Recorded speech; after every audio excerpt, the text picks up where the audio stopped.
All right, class, welcome. So far in this course, we've talked a lot about the theory of AI, but today we're going to pivot. We're moving from theory to practice, and we're going to focus on a concept that is absolutely critical for making AI successful in the real world.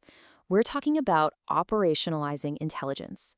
Basically, the art and science of turning AI's potential into actual, tangible results.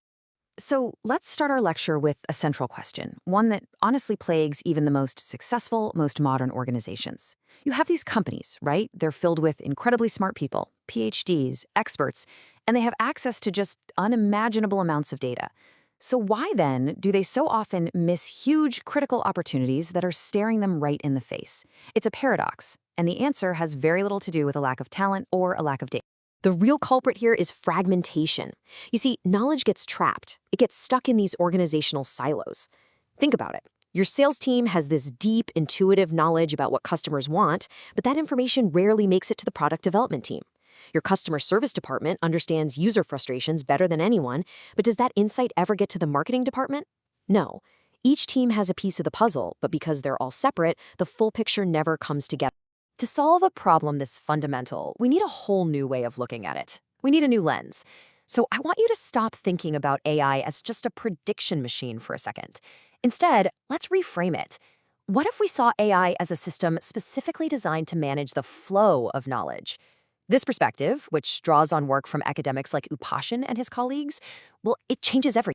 And that brings us to this core concept for today, knowledge flow. So what is it? Think of it as a journey that information takes inside an organization. It starts out as raw, messy, unstructured data. But through a systematic process, it gets refined, analyzed, and ultimately transformed into a clear, actionable insight, something a person can actually use to make a better decision. In this model, AI isn't just one stop on the journey. It's the engine that powers the entire thing. Now, this journey, this flow, can be broken down into three crucial stages, and each one builds directly on the one before it. It all starts with data collection. From there, we move to insight generation, and finally, we get to decision support, which, as we'll see, is arguably the most important and often overlooked part of the whole process. So let's break these down, starting with step one. We start at the very beginning, at the foundation, gathering the raw materials that intelligence is built from. This first step is absolutely non-negotiable because any AI system, I don't care how sophisticated the algorithm is, it is only ever as good as the data it has access to. And this is really where AI shows its unique power. We're not just talking about nice, clean, structured data in a spreadsheet. I mean, that's easy. The real magic is AI's ability to process unstructured data. We're talking about the text in millions of emails, the notes from sales calls, the comments in support tickets. This is where the real, nuanced human knowledge is hiding.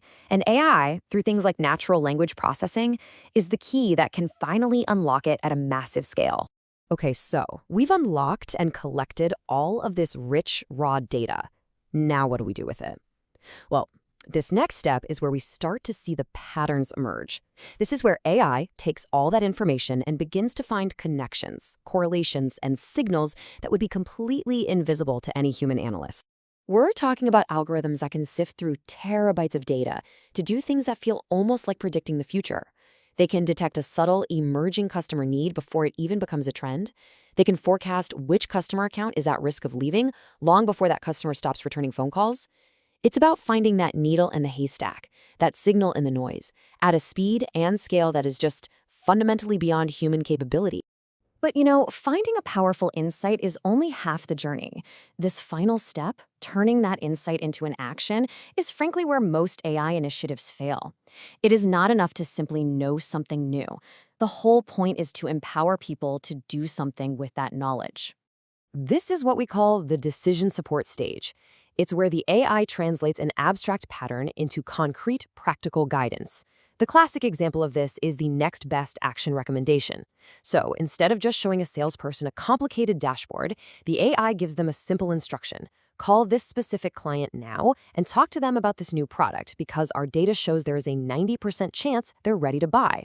You see, it makes the smart decision the easy decision. So the crucial point here, the thing I really want you to understand, is that these three steps can't exist on their own. They have to be connected in a seamless, automated loop. Data leads to insight leads to a supported action, And the result of that action creates new data, which starts the cycle all over again. When you get that right, you've created a true human-AI hybrid system. So let's just put this side by side to see what this transformation actually looks like. You're moving from a system of fragmented, slow, human-scale knowledge to one that is integrated, incredibly efficient, and operates at a scale that is, well, beyond human. This isn't just a minor improvement. It's a fundamental change to the operational DNA of an organization.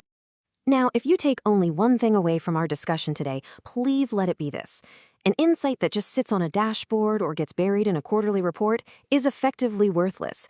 AI only produces real, measurable value when its intelligence is woven directly into the daily workflows of your people, showing up right at the moment a decision needs to be made. So, we've established this powerful framework for how AI can transform a business by managing knowledge flow. But I want you to zoom out for a second. Let's think bigger. If AI is fundamentally a tool for breaking down the barriers that trap knowledge, what's the next big problem it should solve? What seemingly impossible challenge, maybe in medicine or climate science or your own field of study, could finally be cracked if we could just get the right information to the right people at exactly the right time? That's the question I'll leave you with.